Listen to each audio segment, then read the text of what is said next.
Stockto Rush, a man whose reputation precedes him. An engineering genius, a renowned submersibles builder, and synonymous with excellence in space, air piloting, and deep-sea diving. The visionary founder and the CEO of Oceangate.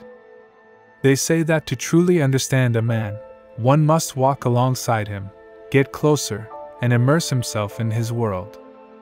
It is in these moments of shared experiences and genuine connection that the depths of his character begin to unfold. Only by being present, engaging, and embracing his journey we can truly comprehend his personality. Who he really is. What makes him truly unique? What makes him the focus of the moment? In our endeavor to comprehend him and his actions, we ventured on a captivating journey. Accompanying him as he showcased his crowning achievement, the Titan. So, first thing we do, one button, so we just detonate.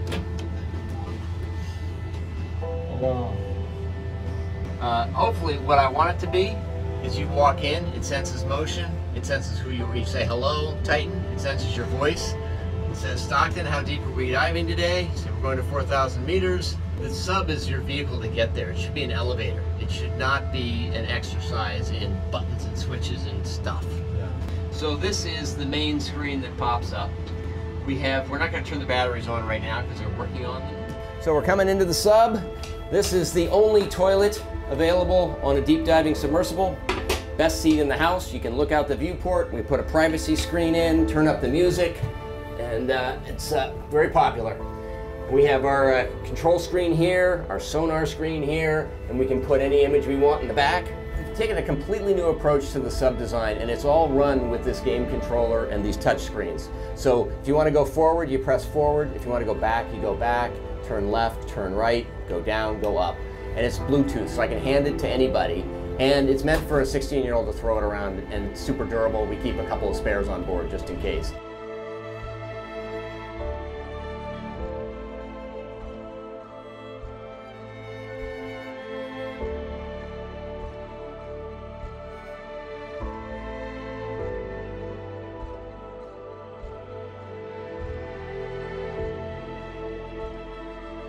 His eloquent explanations seamlessly piece together every component, igniting his enthusiasm, ambition, and unwavering passion to prove the worth of his creation.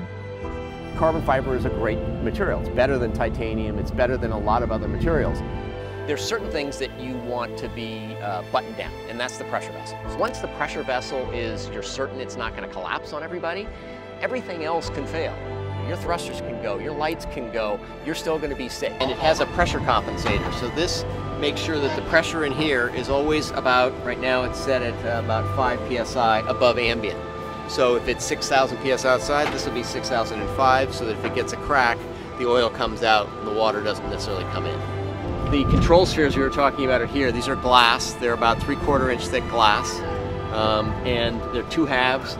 They're filled with oil, so that were they to crack, it won't have an implosion. Glass has a bad reputation. If you have a sphere this size that cracks at titanic depth is something like 10 sticks of dynamite. It's a massive amount of energy. But when it has oil, it doesn't. It goes. His actions were driven by an audacious faith in the technology he championed, seeking to push boundaries and explore uncharted territories.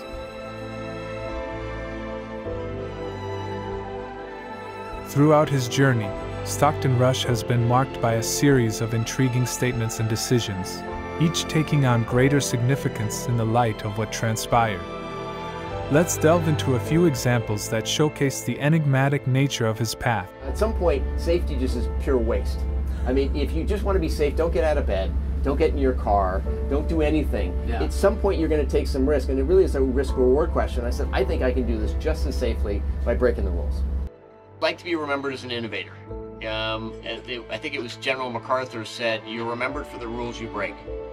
And, you know, I've broken some rules to make this. I think I've broken them with logic and good engineering behind me. The carbon fiber and titanium, there's a rule you don't do that. Well, I did. Picking the rules that you break that are the ones that will add value to others and add value to society. And that really, to me, is about innovation. It's not invention. You know, innovation is when you take an invention and you make it, you know, accepted broadly. and maybe think of ocean exploration the way everybody thinks of space exploration. Because this is where we're going to find the strange new life forms, you know, and the future of mankind is underwater. It's not on Mars. We're not going to have a base on Mars or the moon. You know, we'll waste a lot of money. We will have a base underwater, because when the sun extinguishes, there will still be hydrothermal vents, and there will still be those life forms down there that are living off of chemosynthesis that don't need the sun. You know, if we trash this planet, the best lifeboat for mankind is underwater. With each revelation, we move closer to unraveling the essence of his being, piecing together the intricate puzzle that defines him. Each frame brings us closer to understanding his motivations, his dreams, and the forces that drive him forward. Let's delve deeper into the multifaceted persona of Stockto Rush and explore his actions, as well as his visions for the future. I mean, anything when you're trying something outside the box, people inside the box think you're nuts. Same thing when Elon Musk was doing SpaceX. Inside the box, everything's scary. I wanted to be sort of the Captain Kirk. I didn't want to be the passenger in the back. And I realized that the ocean is the universe. That's where life is. We recently had an online interview with Guillermo Sondline, a close friend and ex-former co-founder of Oceangate, to delve into his insights about Rush and his future vision. I think over time, Stockton just realized that the only way we were going to be able to help humanity unlock the secrets of the ocean was to get past the regulations and just prove that it could be done as safely as possible. When I first met Stockton, he struck me as a very intelligent person. He also struck me as a very savvy engineer. Initially, we didn't think we were going to build our own subs. We thought we were going to get somebody else to build our subs. The industry standard just wouldn't allow for them to build what we felt we needed and what we thought humanity needed to explore the ocean. His thoughts about breaking the rules is really about thinking outside the box and coming up with innovative solutions. Internally, we always called ourselves SpaceX for the oceans. Elon's doing the same thing at SpaceX, right? Based on our previous discussions about Rush and his thoughts, one intriguing question emerges. What might be the potential personality profile of Stockto Rush? Within the framework of the 5-factor model of personality, it is important to note that this remains a theoretical exercise. Stockton exhibited a high level of openness to experience. He possessed intellectual curiosity, generated numerous ideas, and displayed an inclination towards abstract thinking. Despite his occasional impulsivity, Stockton likely ranked high in conscientiousness overall. He demonstrated a strong work ethic and a sense of responsibility towards his projects. Regarding extroversion, Stockton scored significantly high. He exhibited assertiveness, a propensity for seeking novel sensations, and often exuded positive emotions. However, Stockton appeared to be mid-range or perhaps even lower in agreeableness. His statements indicated a lack of trust in the submarine industry and its safety regulations. In terms of neuroticism, Stockton fell within the mid-range. Although he displayed calmness under pressure, he struggled with resisting temptation. There were some indications of narcissistic traits in Stockton's personality, such as grandiosity, arrogance, and a sense of entitlement.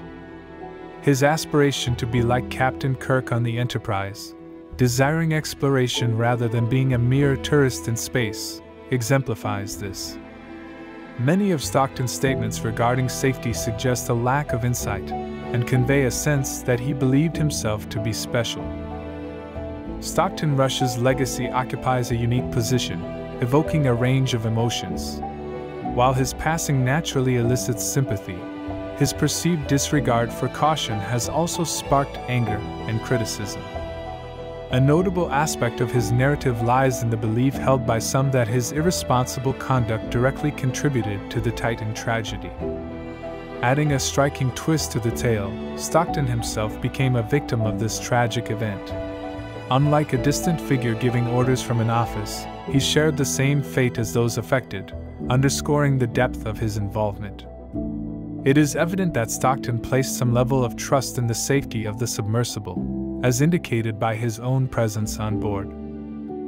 When it goes to 4,000 meters, I'll be the only one out there. I'm going to be the first guy in the sub, so we will see. Stockto Rush held a prominent position as a leader in the extreme tourism industry.